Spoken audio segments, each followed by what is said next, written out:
Hi everyone. இந்த video வந்து 12th standard இப்போ 11th எல்லாமே முடிஞ்சிருச்சு, ரிசல்ட் எல்லாமே வந்துருச்சு. அதெல்லாமே ஒரு பக்கம் ஓரம் கட்டிருங்க. 11th ரிசல்ட் நம்மளுக்கு அந்த அளவுக்கு ஹெல்ப் பண்ண போகிறது கிடையாது, பாஸ் ஆகிருந்தா போதும். பட் ஸ்டில் 11th பேசிக்ஸ் தான் நம்மளுக்கு 12th ரொம்ப முக்கியம் அப்படிலாம் சொல்கிறோம். பேசிக்ஸ்லாம் நம்ம வந்து கவர் பண்ணிகிட்டே வரோம். அதனால் 12th தான் இப்போ வந்து ரொம்ப உங்களுக்கு ரொம்ப முக்கியமான ஒரு விஷயம். சரியா? இப்போ நீங்கள் அஃபீஷியலாக நீங்கள் 12th வந்துட்டீங்க இந்த பேட்ச். ஸோ அப்போ இந்த பேட்ச் 12th வந்து போன பேட்ச் ப்ரீவியஸ் இயர் பேட்ச்லேருந்து நீங்கள் என்னென்ன கற்றுக்கணும், what are the lessons to be learned from previous batch அப்படிங்கிறது நீங்கள் தெரிஞ்சுக்கணும். ஏன்னா அவங்க பண்ண தப்பையோ இல்லை அவங்களுக்கு ஒரு சில விஷயங்கள் வந்து நம்ம இந்த போன பேட்ச் கூட சில விஷயங்கள் பார்த்தோம், அதுலேருந்து நம்ம என்ன கற்றுக்கணும், அடுத்து அவங்க பண்ண தப்பு எதெல்லாம் நம்ம பண்ணக்கூடாது அப்படிங்கிறத இந்த வீடியோவில் நான் சொல்ல போகிறேன். ரொம்ப முக்கியமான வீடியோ. ப்ளீஸ் உங்களோட ப்ரிப்பரேஷனை ஸ்டார்ட் பண்ணுங்கள். பிகாஸ் 11th எவ்வளோ மார்க் எடுத்திருக்கீங்க அதெல்லாமே உங்களுக்கு தெரியும். நீங்கள் எவ்வளோ எஃபோர்ட் போட்டிங்களோ அதுக்கேற்ற மாதிரி மார்க் கிடச்சிருக்கும். பட் 12th வந்து ரொம்ப முக்கியமான ஒரு ஸ்டேஜ். உங்களுக்கு கட் ஆஃப் உங்களோட காலேஜ் டிசைட் பண்ண போகிற மார்க் வந்து 12th. ஸோ அப்போ அதுக்கு நம்ம ரொம்ப எஃபோர்ட் போட்டு படிக்கணும். ஸோ ஃபஸ்ட்லேருந்தே நல்லா படிக்க ஆரம்பிங்க. சரியா? ஸோ இது மாதிரி 12th வீடியோஸ்க்கு please do like and subscribe our channel and உங்கள் ஃப்ரெண்ட்ஸ்க்கும் ஷேர் பண்ணுங்கள். சரியா? ஸோ ஃபஸ்ட்டு விஷயம், போன பேட்ச் பண்ண எல்லா பேட்சுமே பண்ண தவறுறது என்னன்னா ஸ்டடிங் ஏர்லி. முதல்ல இருந்தே படிக்கிறது கிடையாது. பட் இந்த பேட்ச் ஓரளவு படிக்கிறீங்கன்னு நான் நம்புகிறேன். நிறைய இடத்துல நான் வந்து பார்க்கும்போது நிறையா ஸ்டூடெண்ட்ஸ் வந்து ஆர்வமாக என்ன செய்யுங்க அப்படின்னா படிக்கிற மாதிரி எனக்கு தெரியுது.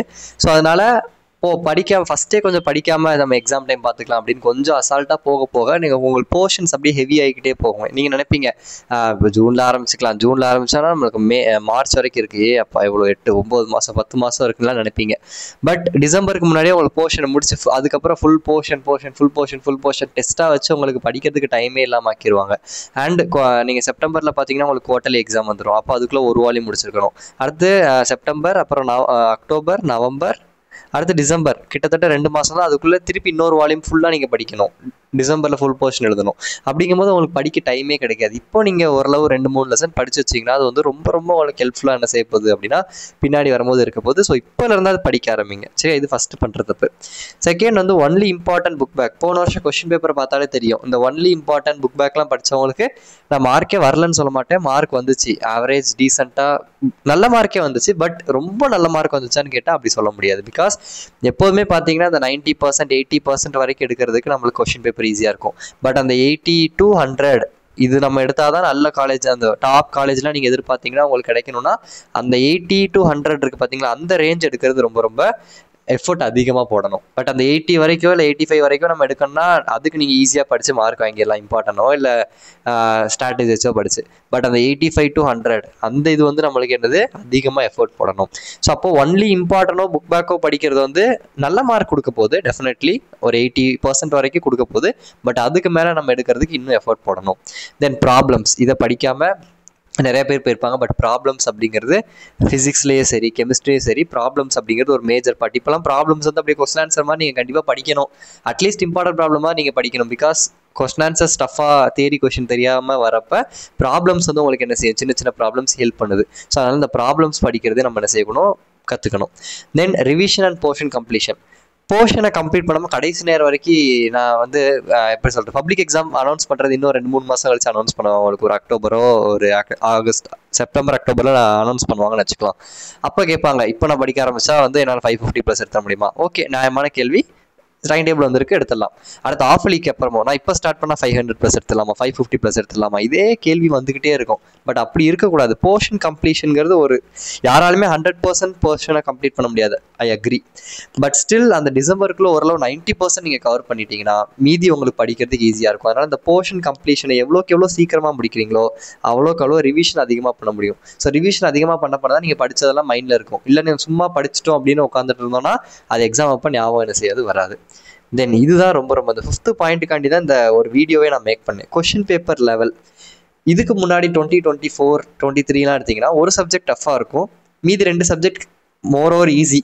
இல்லைம்மா ஈஸி தான், மோரோவர் ஈஸியாக தான் இருக்கும். ஈஸியாக மார்க் எடுக்கிற மாதிரி இருக்கும். இல்லை ஒரு சப்ஜெக்ட் மாடரேட்டாக இருக்கும்.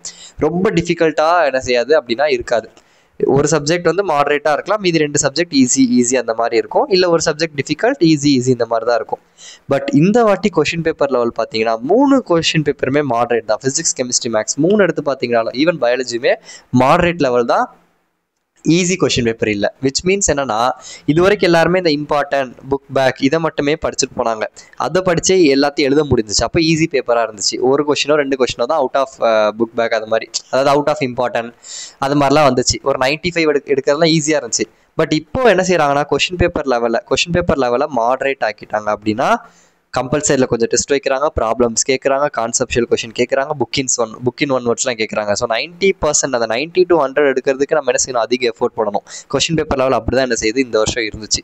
அப்போது நம்மளோட ப்ரிப்பரேஷன் அதுக்கேற்ற மாதிரி இருக்கணும். வெறும் புக் பேக் இல்லை, வெறும் இம்பார்ட்டன்ட் மட்டுமே படித்து நான் போயிடுவேன் அப்படின்னா உங்களுக்கு 80% போதுமா, நீங்கள் படிங்க. பட் 99, 100லாம் எதிர்பார்க்குறவங்க, நிறைய அந்த டாப் காலேஜஸ் போகணும் அப்படின்லாம் நினைக்கிறவங்க, உங்களோட ப்ரிப்பரேஷன் நீங்கள் என்ன செய்யணும், இன்னும் கியர் அப் பண்ணணும். தென் காம்படிஷன் லெவல், என்னதான் கொஷின் பேப்பர் லெவல் அப்படி இருந்தாலும் ஸ்டூடெண்ட்ஸ் இந்த வட்டம் என்ன செஞ்சிருக்காங்க, நிறைய படிச்சிருக்காங்க, நிறைய சென்டம்ஸ் இன்க்ரீஸ் ஆயிருக்கு. போன வருஷம் கொஷின் பேப்பர் ஈஸியாக இருந்தாலும் கூட சென்டம்ஸ் கம்மி. பட் இந்த வருஷம் கொஷின் பேப்பர் மாடரேட்டாக இருந்தாலும் கூட சென்டம்ஸ் அதிகம். அப்போ காம்படிஷன் லெவல் அதிகமாகிட்டே இருக்குது. அதே மாதிரி தான் உங்கள் பேட்ச்லையும் காம்படிஷன் லெவல் அதிகமாக தான் இருக்கும். உங்களை பார்க்கும்போது ஃப்ரெண்டு நான் படிக்கல, நான் இன்னும் படிக்க ஆரம்பிச்சிக்கலாம், நம்ம லேட்டாக படிக்கலாம் அப்படிலாம் சொல்லுவாங்க. நீங்கள் சுற்றி இருக்கவங்க 10 பேர் தான் காம்படிஷன் கிடையாது. ஆல் ஓவர் தமிழ்நாடு எழுதுறவங்க எல்லாருமே competition. And all over Tamil Nadu இருக்க எல்லாருமே உங்களுக்கு என்ன செய்வாங்க, காலேஜுக்கு வந்து போட்டி போடுவாங்க. அப்போ எல்லாருமே உங்களுக்கு காம்படிஷன். அப்போ அதில் நம்ம என்ன செய்யணும், நம்மளோட பெஸ்ட்டை கொடுக்கணும். ஸோ காம்படிஷன் லெவலில் இன்க்ரீஸ் ஆகிட்டே வருது. இது பயமுறுத்த கிடையாது. இதை நான் உனக்கு பப்ளிக் எக்ஸாம் முன்னாடினாலும் வந்து சொன்னேன்னா பயமுறுத்துறதுன்னு சொல்லலாம். பட் ஒரு வருஷத்துக்கு முன்னாடி நான் சொல்கிறேன் பப்ளிக் எக்ஸாமுக்கு. ஸோ தட் இப்போவே இருந்தே நீங்கள் ஒழுங்காக படிப்பீங்க அப்படிங்கிறதுக்காண்டி. சரியா? தென் கட் ஆஃப், ஆப்வியஸாக காம்படிஷன் லெவல் அதிகமாகும் போது கட் ஆஃப் இன்க்ரீஸ் ஆகும். அப்போது அதுக்கேற்ற மாதிரி நம்ம என்ன செய்யணும், ப்ரிப்பேர் பண்ணணும். அப்போ உங்களோட ப்ரிப்பரேஷன் எப்படி இருக்கணும், இப்போ நான் இவ்வளோ விஷயம் சொல்லிட்டேன் எப்படி இருக்குன்னு. அப்போ அதுக்கேற்ற மாதிரி உங்களோட ப்ரிப்பரேஷனில் செய்யுங்க. இப்போலேருந்தே ஸ்டார்ட் பண்ணுங்கள், கொஞ்சம் கொஞ்சமாக ஸ்டார்ட் பண்ணுங்கள். கண்டிப்பாக கரெக்டான கைடன்ஸ், கரெக்டான சோர்சஸ், ரொம்ப வீடியோஸ், ரொம்ப சேனல்ஸ், ரொம்ப கைடு, ரொம்ப மெட்டீரியல்ஸ் இதெல்லாம் வச்சு படிக்கிறது இல்லை.